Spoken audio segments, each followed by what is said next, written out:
Old foes, familiar allies, fresh enemies, and a mysterious new drug? It's all coming together in this series, and I'm here for every bit of the action and detective work. Welcome to Keepin' It Comic, and with Moon Knight Fist of Khonshu issue number 2 just being released, I'm here to get you caught up on everything from issue 1 and 2. Let's dive right into this. Now let's take a moment for some background here. This story picks up after Marc Spector sacrificed himself using the power of the Phoenix Force. Why?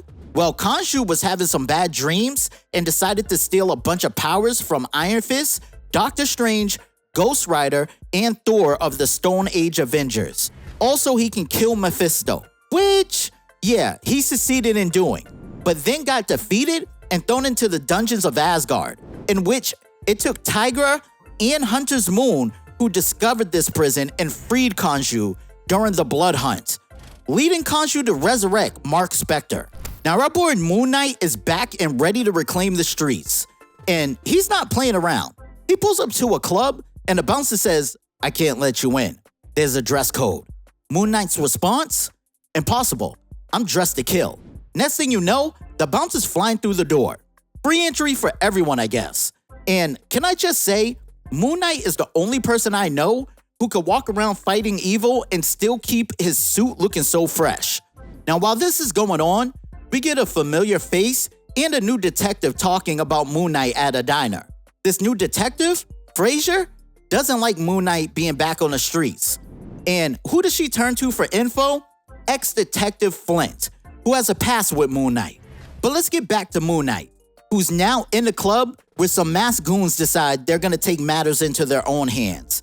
And I gotta say, bad idea. They're lucky they're meeting Mr. Knight. These guys pull knives, but Moon Knight pulls out his truncheons and starts handling business. We're talking about gut punches, people thrown, mid-air stomps on shoulders, necks wrapped in the truncheons and slammed to the ground, all while looking clean as ever. It's a full-on beatdown. And then, more masked thugs show up, and Moon Knight asks, "Mind if I join you?" Before they can respond, who else shows up but Achilles Fairchild, the owner of the club, and his badass associate Carver, who's rocking a sweet sword.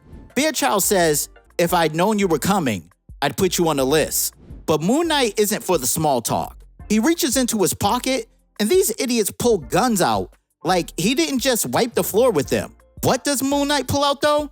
Drugs. And Fairchild, he's no fool. He sees the look on his face and says, "Well, Mr. Knight, it appears you have exotic taste indeed.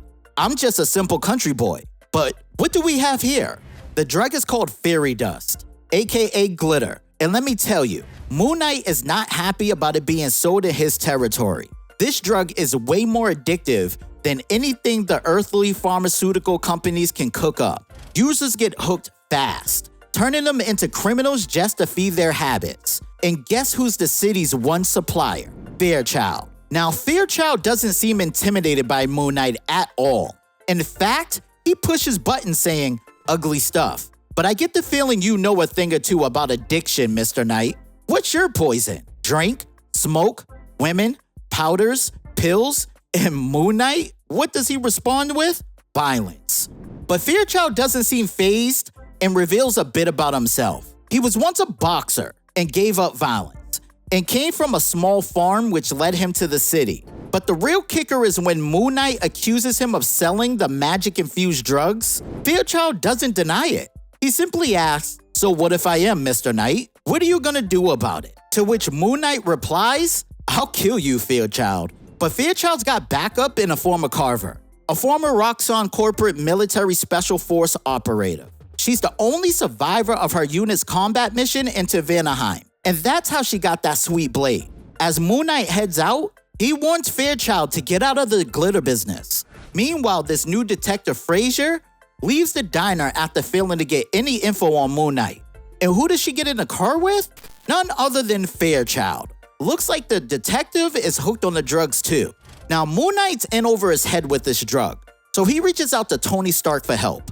He figures a scientist who used to be an addict might be able to figure out this fairy dust. But Tony's no biochemist.